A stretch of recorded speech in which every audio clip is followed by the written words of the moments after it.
इसके बाद हम करेंगे नेक्स्ट जो आपका टाइप्स ऑफ डेरिवेटिव में है, दैट इज़ कॉल्ड वारंट।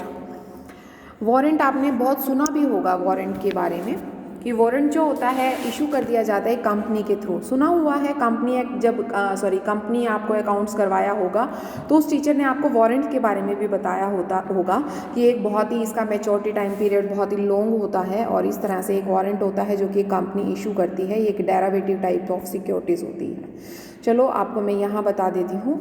जो वारंट होता है वो एक कंपनी के थ्रू इशू किया जाता है, और इसकी जो मैच्योरिटी टाइम पीरियड्स होता है वो बहुत ही लंबा होता है।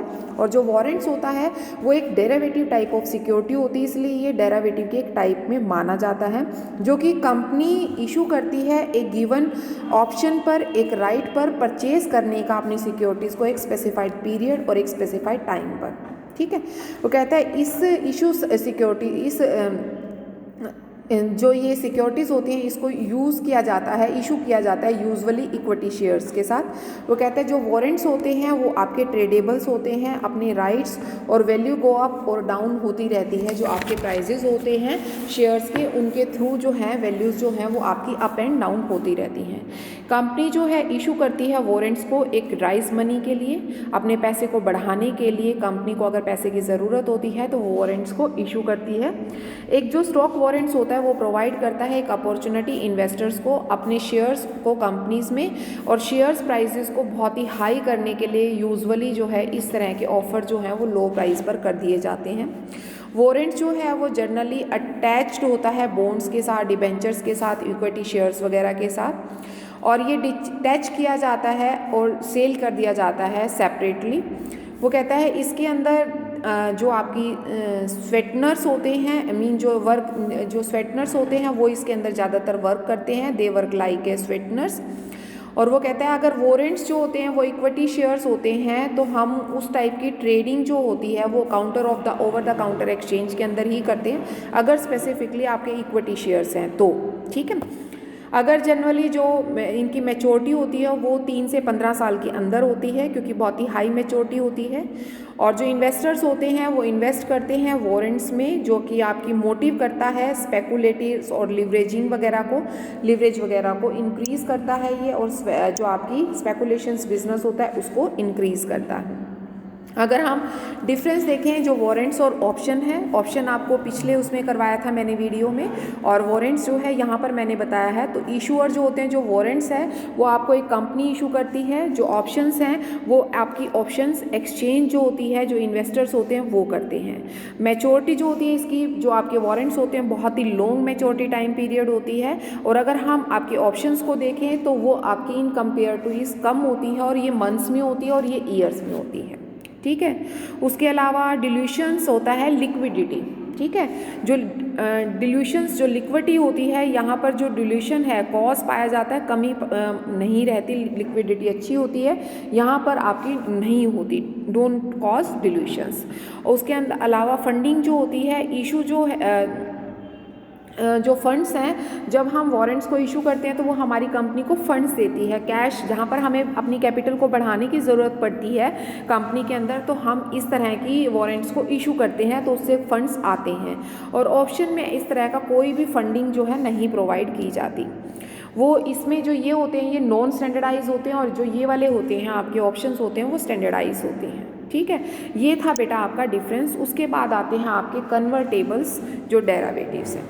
वो कहता है कन्वर्टेबल्स मीन्स जो होता है सिक्योरिटीज़ को जो कि प्रोवाइड करते हैं converted into some another type of securities. वो कहता है मोस्टली एसोसिएट करते हैं ये बॉन्ड्स और प्रेफरेंस शेयर्स के साथ, जो कि आपके होल्डर्स को कन्वर्ट करने में हेल्प करते हैं इक्विटी शेयर्स में एक एग्रीड प्राइस पर।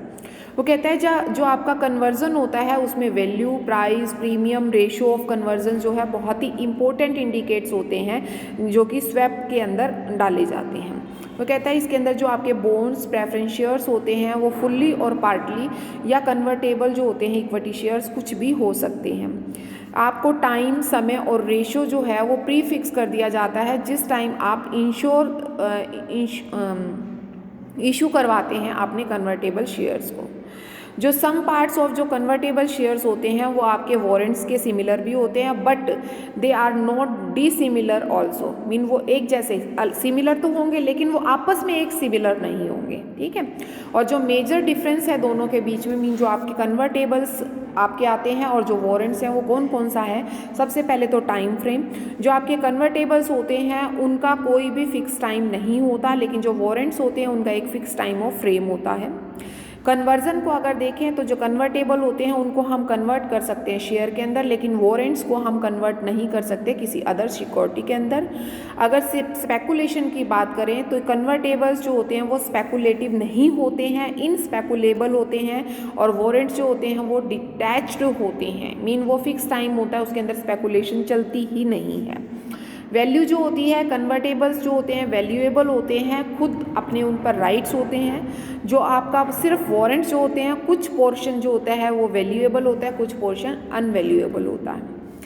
वो कहता है जो अगर मेजर बेनिफिट्स को कन्वर्टेबल्स के देखें तो जो इन्वेस्टर्स होता है वो फिक्स रेट ऑफ इंटरेस्ट जो होता है कन्वर्ट करवा लेता है कन्वर्जेबल सेलिंग शेयर्स पर या high price of the market पर।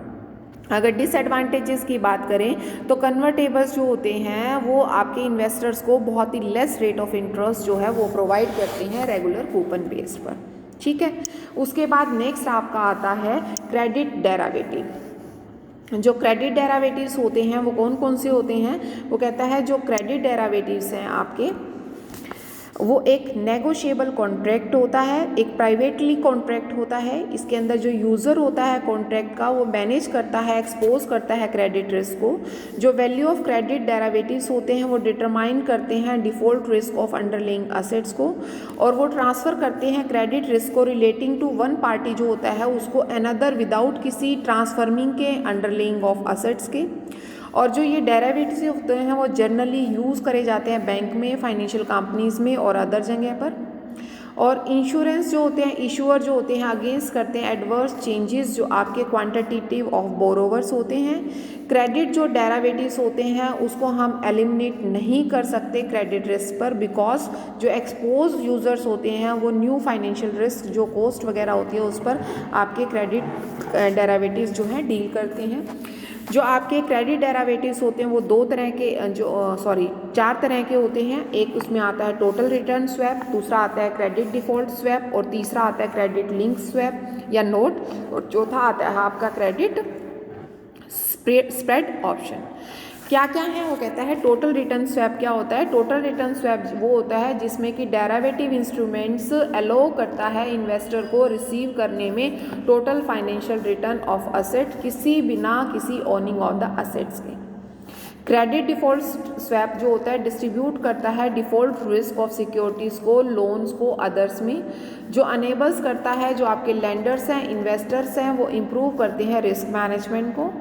और वन काउंटर पार्टी जो होता है पे करता है पीरियोडिक फीस और नोशनल अमाउंट जो होती है अनदर पार्ट्स को जो मेक करता है principles of credit default event occur जो भी होता है। जो आपके प्राइस ऑफ डेरिवेटिव्स होता है वो डिपेंड करता है क्रेडिट क्वालिटी और क्रेडिट सप्लाई और डिमांड्स ऑफ द क्रेडिट पर या प्रिवेलिंग क्रेडिट स्प्रेड पर, उस पर ये बहुत ज़्यादा डील करता है, या उसके जो प्राइजेज़ होते हैं वो इन सभी चीज़ों पर बहुत ज़्यादा जो है अफेक्ट करते हैं। क्रेडिट लिंक्ड जो नोट होता है उसका मतलब है कि इट इज़ डेरिवेटिव जो कि कूपन और प्राइस को नोट करते हैं, लिंक करते हैं एक परफॉर्मिंग ऑफ असेट के बेस पर। ये प्रोवाइड करता है क्रेडिट ऑप्शंस को एक रेगुलर बॉन्ड पर जो प्रोमिस करता है इंटरेस्ट पेमेंट जो एक लमसम अमाउंट्स होती है मैच्योरिटी डेट पर पे करने के लिए। उसके बाद नेक्स्ट आपका आता है फोर्थ टाइप जो है वो है credit spread option. Credit derivative जो होता है पे ऑफ करता है, डिपेंड्स करता है जो चेंज ऑफ क्रेडिट स्प्रेड होता है उसके बेसिस पर। इसके अंदर जो बाइंग होती है एक ऑप्शंस ऑफ सेलिंग जो होती है वो दूसरी ऑप्शन होती है, एक सेम क्लास और सेम टाइप ऑफ सिक्योरिटीज़ के लिए एक जो स्ट्रिक्ट प्राइस जो डिफरेंस होता है उसके बेसिस पर, ठीक है। अब बात आती है ये आपके टाइप्स ऑफ डेरिवेटिव सारे कंप्लीट हो चुके हैं। उसके बाद है यूज़ ऑफ डेरिवेटिव की, जो आपके डेरिवेटिव्स के आपने ये टाइप्स पढ़े हैं डिफरेंट टाइप्स ऑफ, जो कि A B C D E EFG करके 6-7 तरह के। अब इन डेरिवेटिव्स के क्या क्या यूजेस हैं, उसमें फर्स्ट कहता है रिस्क मैनेजमेंट। हर एक इंडिविजुअल है, चाहे वो फर्म है, चाहे कोई कॉरपोरेट है, वो ये चाहती है कि वो रिस्क को कम करें और अनसर्टेनिटीज़ को भी कम करें। ठीक है, वो कहता है इसलिए रिस्क मैनेजमेंट जो है बहुत ही नेसेसरी हो गया है, इम्पोर्टेंट हो गया है। इसीलिए जो सिस्टमेटिक प्रोसेस जो होती है आइडेंटिफाई करती है आपके डिज़ायर्ड लेवल ऑफ रिस्क को, जो आपका एक्चुअल लेवल ऑफ रिस्क होता है उससे मीन आपका सिस्टम लाती है, उसके अंदर एक प्रोसेस लाती है। जब एक्चुअल जो रिस्क होता है वो अल्टर हो जाता है, डिज़ायर्ड लेवल ऑफ रिस्क के आसपास पहुंच जाता है और वो आपकी हैजिंग से या आर्बिट्रेशन से या स्पेकुलेशन से उसे कम करने की कोशिश करती है। और इन टूल्स को आप अनेबल्स करते हैं, जो आपके इन्वेस्टर्स होते हैं वो चेंज करते हैं, मॉडिफाई करते हैं आपके रिस्क लेवल को आपकी पोर्टफोलियो के अंदर। दूसरा इसका बेनिफिट्स क्या होता है, यूज़ क्या होता है डेरिवेटिव का, वो रिड्यूसिंग द ट्रांजेक्शन कॉस्ट। जो डेरिवेटिव्स होते हैं वो हेल्प करते हैं आपकी कॉस्ट ऑफ ट्रेडिंग होती है उसको रिड्यूस करने के लिए। ये बहुत ही यूज़फुल करते हैं, लेसन करते हैं जो आपका एक्सपोजर ऑफ लॉस होता है, जो कि आप variation of cost of fundamental assets के राइज होता है उसकी वजह से उसको क्या करते हैं, कम करते हैं। जो आपकी cost of transactions of derivative होती है उसको भी बहुत लो करते हैं। उसके साथ साथ ये हेल्प करते हैं आपके इन्वेस्टर्स को, जो कि इन्हांस करता है आपके पोर्टफोलियो को होल्ड करने में, और आपके चेंजेस जो होते हैं पोर्टफोलियो को, फ्रिक्वेंट जो चेंजेस होते हैं उसको भी क्या करता है, एक होल्डिंग पे ला कर छोड़ देता है ताकि वो ज़्यादा चेंजेस ना हो सकें। तीसरा आता है boosting the level of commercials and industrial activities. जो डेरिवेटिव्स होते हैं वो अलाउ करते हैं बिजनेस को मैनेज करते हैं इफ़ेक्टिवली। जो आपका रिस्क एक्सप्लोरर्स होते हैं जो कि आपके कंट्रोलेबल नहीं होते हैं, जैसे एग्जांपल्स में है वो कहता है जो इंपोर्टर्स होते हैं वो एक्सपोज करते हैं आपकी करेंसी रिस्क को। ठीक है, वो कहता है जो आपके फ्यूचर डेरिवेटिव्स होते हैं वो इंपोर्ट करते हैं मटेरियल को एडवांस में या respect in the fixed price पर। वो प्रोटेक्ट करते हैं आपके अगेंस्ट करते हैं increase in the import prices पर। अगर आप करेंसी रेट को फॉल्स करते हैं, लॉस मेक करते हैं डेरिवेटिव का, तो उस केस में आपकी लो कॉस्ट ऑफ करेंसी आती है जो कि आपकी यूज़फुल बन जाता है एक तरीके से आपके डेरिवेटिव के लिए। उसके बाद नेक्स्ट आता है ये आपके इन्हांस करते हैं आपकी लिक्विडिटी को। जो आपके डेरिवेटिव्स हैं वो प्रोवाइड करते हैं, बेनिफिट देते हैं आपके इन्वेस्टर्स को आपकी लिक्विडिटी को बहुत ही वेरी हाई लिक्विड बनाने के लिए। जो डेरिवेटिव्स होते हैं वो सभी तरह के इन्वेस्टर्स को अलाउ करते हैं दोनों तरह के बेनिफिट देने में, बुलिश भी और बेयरिश भी, जो कि बहुत ही जो ईजियर कर देते हैं आपकी इन्वेस्टमेंट को, जो आपकी डायरेक्ट इन्वेस्टमेंट को उसको करने में। अगर हम आपके स्ट्रेंज एंड केस्टर के अकॉर्डिंग अगर डेफिनेशंस और मीनिंग के अकॉर्डिंग देखें, जो डिग्री ऑफ लिक्विडिटी होती है उसको हम डिटरमाइन करते हैं जो आपकी असेट्स का साइज़ होता है, या आपकी पोजीशन होती है, या आपकी लिक्विडेशंस ऑफ होरिजन होता है। अगर आपकी लिक्विडिटी बहुत ही हाई होती है तो जो आपके ज़्यादातर इन्वेस्टर्स होते हैं पर्टिकुलर एक स्टॉक मार्केट के, या मोर इन्वेस्टर पर्टिकुलर्स जो होते हैं इन्वेस्टमेंट के, तो वो कहता है उसको डिफरेंट असेट्स पर इंक्रीज़ और डिक्रीज़ करती है, उस लिक्विडिटी को बनाए रखती है। Indications of the future trends, जो आपकी डिमांड और सप्लाई ऑफ डेरिवेटिव्स होते हैं वो इंडिकेट करते हैं आपके फ्यूचर ट्रेंड्स को, स्टॉक प्राइजेस को मार्केट के मूवेबल मूवमेंट्स पर।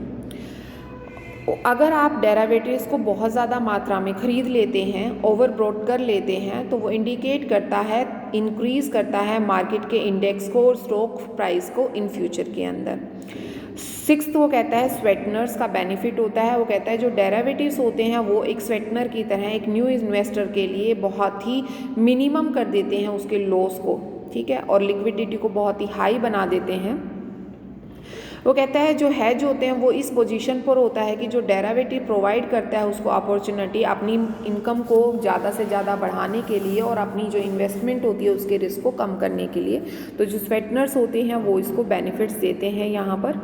सेवेंथ वो कहता है जो assets allocation and yield enhancements होती है, जो वेरियस टाइप्स ऑफ असेट्स होती हैं, या जो आपकी कंज्यूमर प्राइस इंडेक्स है, स्टॉक मार्केट इंडेक्स है, एक्सचेंज रेट वगैरह है, या बॉन्ड्स हैं, या कमोडिटी प्रोवाइड अपॉर्चुनिटीज़ हैं, उनके फंड्स को, उनकी असेट्स को एनहांस करता है, उनकी इनकम को बढ़ाता है। अब आती है बात शॉर्टेज ऑफ डेरिवेटिव, मीन जो डेरिवेटिव्स हैं उनकी क्या क्या लिमिटेशंस हैं या क्या कमियां हैं, लीवरेज जैसे है। वो कहता है लीवरेज जो शब्द है वो डबल मीन से है, उसके दो रूप होते हैं, मीन दोहरा रूप होता है उसका।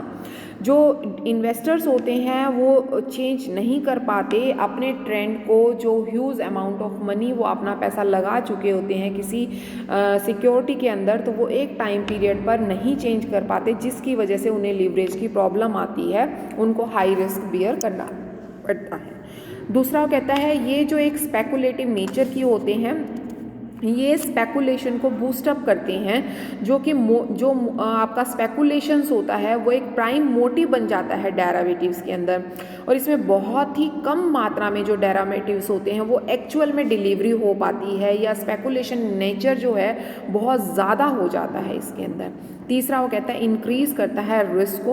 वो कहता है जो डेरिवेटिव्स होते हैं वो बहुत ज़्यादा इंक्रीज़ कर देते हैं आपकी जो ट्रेडिंग रिस्क होता है, जो आपका डेरिवेटिव रिस्क होता है बेसिकली प्राइवेटली नेगोशिएटेड जो आपकी सिक्योरिटीज़ होती हैं उनके अंदर, जैसे कि आपका क्रेडिट रिस्क है, या आपका ऑपरेशनल रिस्क है, लिक्विडिटी रिस्क है, लीगल रिस्क है। इस तरह के रिस्क को ट्रेडिंग जो डेरिवेटिव्स हैं बहुत ज़्यादा एसोशिएट कर देते हैं, बढ़ा देते हैं।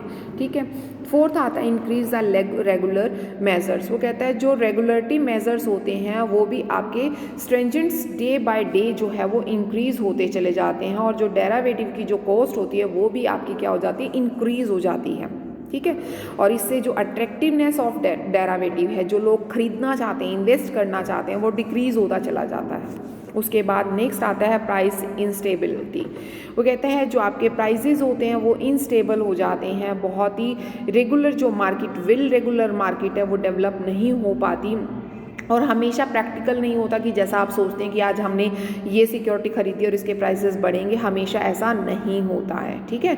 तो वो ज़्यादातर स्पेकुलेटिव नेचर की होती है कि आप जुए की तरह उसको करते हैं, बढ़ भी सकते हैं और घट भी सकते हैं। और लास्ट में है ये बहुत ही कॉम्प्लेक्स प्रोसेस होती है, इसके अंदर आपको बहुत ही स्ट्रेटजीज़ को ध्यान में रखना पड़ता है इसको इम्प्लीमेंट करते वक्त। जो आपके एक्सपर्ट्स होते हैं वही प्रॉपर इसको चला सकते हैं, उसमें इन्वेस्ट कर सकते हैं। जो लोकल पर्सन होता है वो इसमें काफ़ी ही नुकसान पा सकता है। तो ये था टॉपिक बेटा आपका डेरिवेटिव का। मेरी तरफ से ये चैप्टर कंप्लीट है। नेक्स्ट जो वीडियो होगी आपकी नेक्स्ट चैप्टर की। ओके।